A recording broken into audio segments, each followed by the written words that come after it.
Hello everyone, today we'll be discussing SN2 and SN1 reactions. Before we proceed to explaining the various terms SN2 and SN1 reaction, there's one thing these two reactions have in common. What they have in common is they involve nucleophilic substitution on electrophiles. In SN2 reaction means bimolecular nucleophilic substitution. This bimolecular means the rate of reaction is dependent on the concentration of the substrate and also the concentration of the nucleophile. Let us consider the general mechanism of SN2 reaction. In the general mechanism of SN2 reaction, the nucleophile attacks the substrate at the point directly opposite the leaving group, which led to a transition state where the bond between the nucleophile and the substrate is partially formed, and the bond between the leaving group and the substrate is partially broken before it arrived at the final product with an inversion of configuration. If we have a look at the final product, you will notice that we observe an inversion of configuration, that the nucleophile is at the opposite direction of the leaving group. On the other hand, SN1 reaction stands for unimolecular nucleophilic substitution. The unimolecular means the rate of reaction is independent in the concentration of the nucleophile, but only depend on the concentration of the substrate. Let us consider the mechanism of SN1 reaction. In the mechanism of SN1 reaction, the leaving group lives on its own. Most times is facilitated by heat. The rate at which the leaving group lives is the rate determining step. The leaving group lives to form the intermediate, which is the carbocation. The carbocation is triangular planar in shape, and the nucleophile can either attack either from the top or the bottom. And this part of the reaction is fast, while the rate determining step is slow. After the nucleophilic attack, which can either be from the top or from the bottom, it gives a product with retention of configuration, unlike the SN2 that gives a product with inversion of configuration. So, having the full knowledge and the mechanism of SN1 and SN2 reaction, let us now consider factors affecting SN1 and SN2 reactions. One of the factors affecting SN1 and SN2 reaction is nature of the leaving group. In the nature of leaving group, conjugate base of strong acid, for example hydrogen iodide, is a weak base.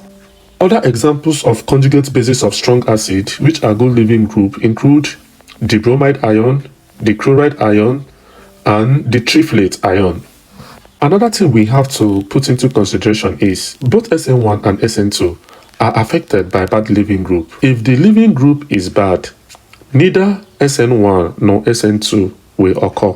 Generally, bad leaving group are strong bases, and they could include the OH- and the NH2-. Generally, bad leaving group can be converted to a good leaving group by protonation. This can be illustrated with this example. The OH here is a bad leaving group. When protonated to give this, H2O is an excellent leaving group. So this is one of the easiest way of changing a bad leaving group to a good leaving group. Another important factor that affects SN1 and SN2 reaction is the nature of the nucleophile. Strong nucleophile favor SN2 reaction, while SN1 reaction is not affected by the strength of the nucleophile. Examples of strong nucleophile includes the bromide, the iodide, the chloride, the hydroxide, hydrogen sulfide, and the thiols. This strong nucleophile, they are either negatively charged or highly polarizable. Highly polarizable in this context means their electrons are in a large orbital. They are characterized by those molecules that have their lone pair in a large orbital. Typical example of them is sulfur. In sulfur is considered as a strong nucleophile, even though it is not negatively charged because its lone pair is in a large orbital. That is why it is considered as a strong nucleophile. Another important factor that affects SN1 and SN2 reaction is the nature of the substrate, also known as the electrophile. In the nature of the substrate, we have the primary electrophile, the secondary electrophile, and the tertiary electrophile. The primary electrophile has only one alkyl group attached to the substrate. The secondary has two, while the tertiary has three alkyl groups attached to the substrate. Generally, the primary substrate favor SN2 reaction because there is less steric hindrance, whereas the tertiary substrate or the tertiary electrophile favors the SN1 reaction because of the stability of the carbocation in the transition state. As earlier stated, tertiary alkyl halide does not undergo nucleophilic substitution via SN2 reaction because of overcrowding. When the nucleophile wants to attack, the alkyl groups blocks the attack of the nucleophile, whereas tertiary alkyl halide readily undergo substitution reaction via SN1 reaction mechanism because of the stability of the carbocation. The carbocation in tertiary substrate is stable because of hyperconjugation. Hyperconjugation is a field-on-field interaction in which the field methyl group can actually donate electron into the empty orbital of the carbocation, therefore making the molecule to be very stable. Another important factor that affects SN2 and SN1 reaction is the nature of the solvent. In the nature of the solvent, we have the polar aprotic solvent. Aprotic means it is not a source of proton, and it is polar because there is a dipole because of the difference in electronegativity between oxygen and carbon, as seen in acetone, between oxygen and sulfur, as seen in DMSO, and between oxygen and carbon, as seen in DMF, which is dimethyl formamide, and DMSO is also known as dimethyl sulfoxide.